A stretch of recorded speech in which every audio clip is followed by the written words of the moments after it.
walking alone the streets.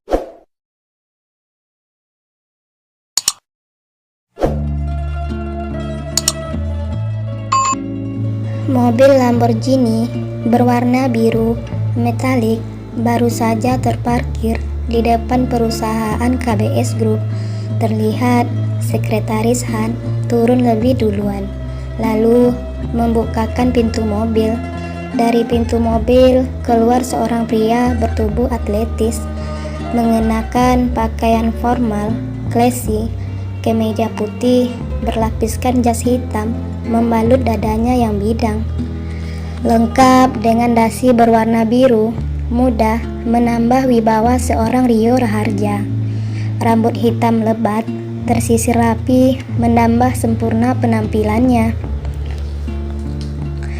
Rio berjalan menuju pintu masuk utama perusahaan, yang mana di sisi kanan dan kiri kini telah berbaris karyawan menyambut kedatangan Rio. "Selamat pagi, Pak," sahut mereka serentak. "Selamat pagi," jawab Rio singkat. Memandang sekilas para karyawan yang berbaris, tak lama punggung Rio menghilang di persimpangan koridor perusahaan. Tumben Big Boss memakai kacamata hitam. Jadi calon sekretaris baru tidak bisa melihat wajah handsome-mu, canda Agnes. "Hah, kau Nes, masih sempatnya menggodaku dalam kondisi seperti ini. Aku sudah gugup begini tahu. Aku pulang aja deh," rengek Liana. Refleks Liana membalikkan badan. Agnes menyambar lengan Liana. "Ih, gadis kecilku ini cengeng amat. Masa bercanda begitu saja tidak boleh? Pak Rio itu tampan, bukan mirip zombie. Kenapa wajahmu memerah seperti tomat ranum? Ketakutan seperti itu melihatnya." "Santai aja kali. Aku dahulu baru pertama bekerja di perusahaan besar juga sepertimu." Grogi kelas dewa jika menghadapi atasanku, namun setelah terbiasa tidak sesulit yang aku pikirkan, jelas Agnes.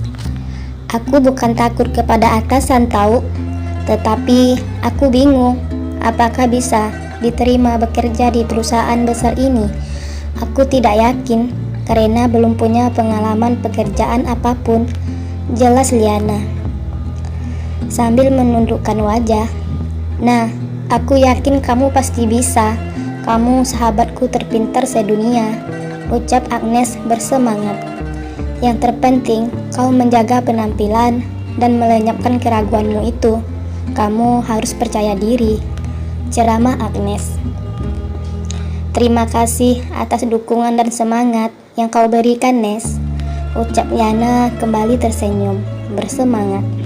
Agnes tersenyum memukul lembut punggung Liana. "Gitu dong, baru Lianaku terhebat," sambung Agnes lagi. Sekretaris Han mengetuk pintu kantor Rio. "Ya, silakan masuk," ucap Rio dari dalam ruangan. "Ini biodata dan data-data personal calon sekretarismu," ucap Han menyodorkan map berwarna hitam ke atas meja kerja Rio. Rio masih saja disibukkan memandang layar monitor bersamaan menekan keyboard laptopnya. "Bagaimana? Kau telah mengkoreksi data-datanya? Tugas itu kuserahkan kepadamu." "Sudah.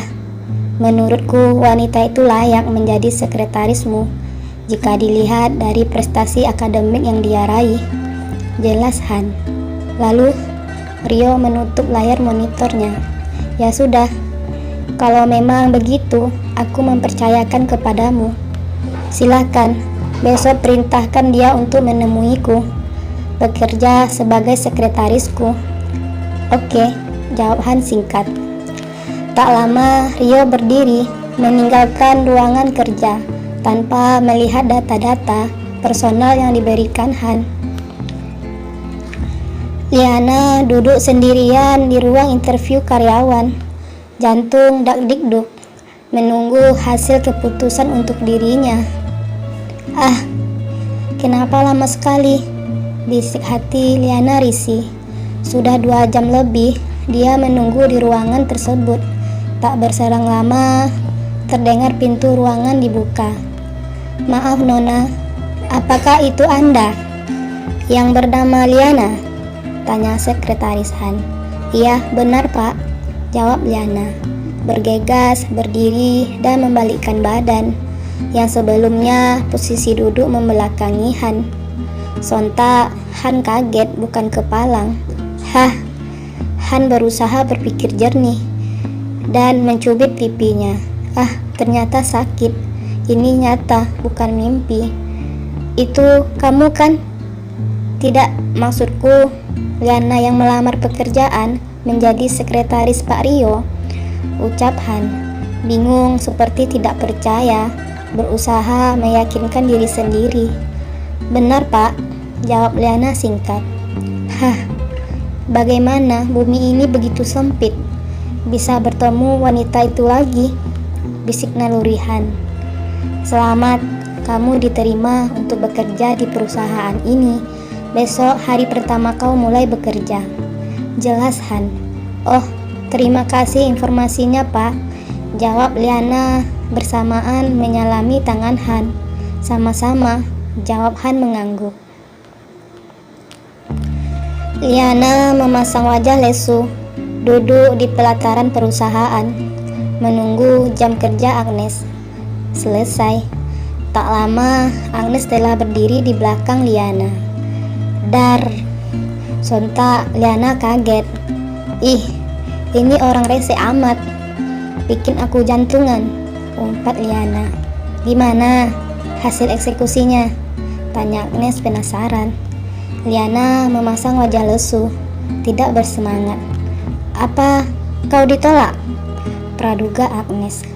Liana lagi-lagi menunduk diam, 1000 bahasa. Hah, jawab dong Liana, jangan buat aku bingung. Aku diterima, teriak Liana tiba-tiba, tertawa garing. Hah Liana, jantungku bisa copot kalau kau keseringan seperti ini. Emangnya enak kena kerjain?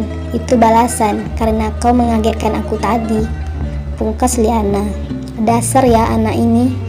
Refleks Agnes menekan kuat kening Liana dengan telunjuknya, lalu berlari menuju tempat parkir mobilnya, meninggalkan Liana. Aku duluan, silahkan kau tinggal sendirian di tempat ini, canda Agnes lagi. Bergegas Liana berlari mengejar Agnes. Pak, Liana ingin mengatakan sesuatu, ucap Liana mendekati Laksono yang tengah berdiri di ruang depan mengamati lalu lalang kendaraan di jalan raya. Katakanlah nak, Laksono memandang dalam wajah putrinya itu. Maafkan Liana sebelumnya Pak, baru membicarakan hal ini. Sebenarnya Liana telah diterima bekerja di perusahaan tempat Agnes bekerja. Besok dimulainya, Pak. Apakah Papa mengizinkan? Tanya Liana. Kamu putri Papa, sekarang sudah dewasa, mengerti mana yang terbaik untuk kamu lakukan. Papa percaya kepadamu. Papa mengizinkanmu, jawab Laksono memegang kedua putrinya. Memegang kepala putrinya. Liana telah tumbuh menjadi gadis dewasa, bukan anak kecil seperti dahulu lagi yang selalu aku cemaskan. Dia sudah tahu mana jalan yang terbaik untuk jalan hidupnya, bisik di hati Laksono. Bunyi berisik guyuran air hujan terdengar di atas atap. Pagi ini hujan sangat lebat, nyaman rasanya berlama-lama di ranjang berpelukan bantal guling. Namun lain halnya dengan Liana, sedang mondar-mandir bercampur gelisah di dalam kamarnya. Jam dinding di kamar Liana sudah menunjukkan pukul 8:30 Gimana sih dengan si Agnes? Handphone pakai nggak aktif segala lagi, guman Liana. yang sibuk menekan tombol panggilan berulang-ulang kali. Hah, ini hari pertama aku masuk kerja, tapi bagaimana bisa telat begini? Sambung batin Liana bersamaan memandang jam dinding. Ataukah aku berangkat dengan taksi duluan? Opsi di benak Liana. Tak lama, telepon genggam Liana berdering. Nah, aku sudah di perjalanan menuju ke rumahmu. Kamu tunggu saja ya, aku sebentar lagi nyampe. Maaf banget nah, aku bangun kesiangan. Lagian baterai handphoneku habis. Aku kelelahan lupa ngecas. Jelas Agnes di seberang. Ya udah, jawab Liana singkat. Apakah yang akan dialami Liana di hari pertama dia bekerja? Apakah menyenangkan ataukah sebaliknya?